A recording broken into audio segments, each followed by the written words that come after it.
Yeah, Port One. That was an experience. My idea for this portfolio project for the month was I would finally start this podcast that's kind of been something me and my friend have been kicking around for the past few years, something we talked about in passing, like, hey, we should really get together and do this. We have these similar ideas about stuff. I think it could be really interesting. And, this month was that push to say, you know what? Let's finally do it, and so all my SMART goals were sort of surrounded around this. You see them here. They were a little ambitious for sure. I did most of them though, so I mean, um, quite honestly, I'm pretty proud of how the month went. First SMART goal was to solidify the podcast concept. We had many ideas of what we wanted to do, things that we thought we could do, and so the first objective was really to sort of hammer out everything that we thought would be superfluous or didn't make sense, and finally, decide on something. And to record that first episode, because we really wanted to get the ball rolling. And once you get the ball rolling, I think it becomes a lot easier to sort of stick with it. Next, of course, was to use experience gained in the program.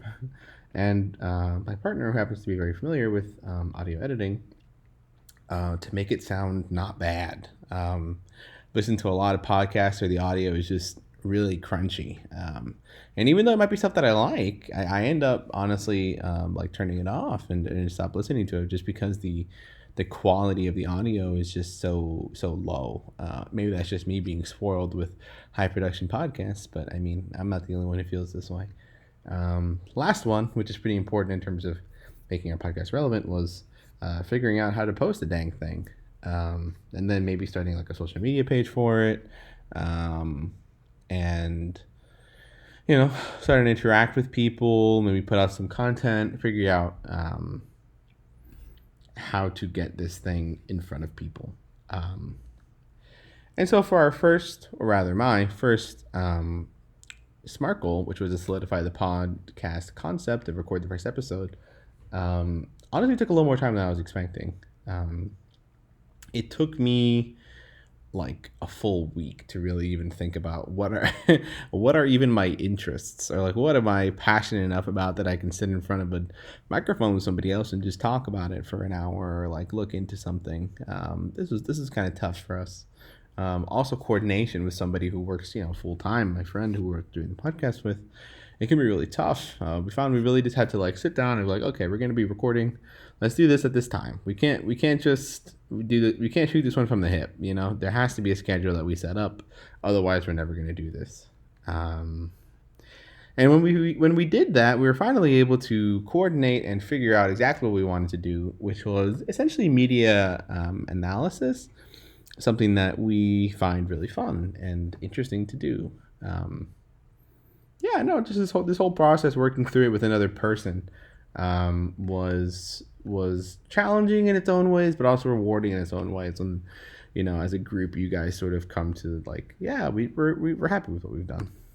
Um, so when we finally recorded that first episode, it went pretty well. I was pretty happy with it. It was time to sit down and figure out how to make it sound good. That was tough. Um, there was a lot I didn't know about Audition. It turns out there's like a whole lot of buttons, and audio is just noise. What's a decibel? I don't know. So I watched some tutorials online. I took some advice to my partner, and I was really able to get the audio somewhere where I wanted it. It took a while for me to understand what sounded good, why it sounded good, and what all these numbers meant.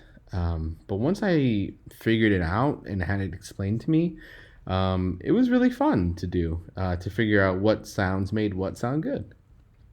And finally, which was the most ambitious goal, was figure out how to get my podcast online, who to post it on, and start advertising for it.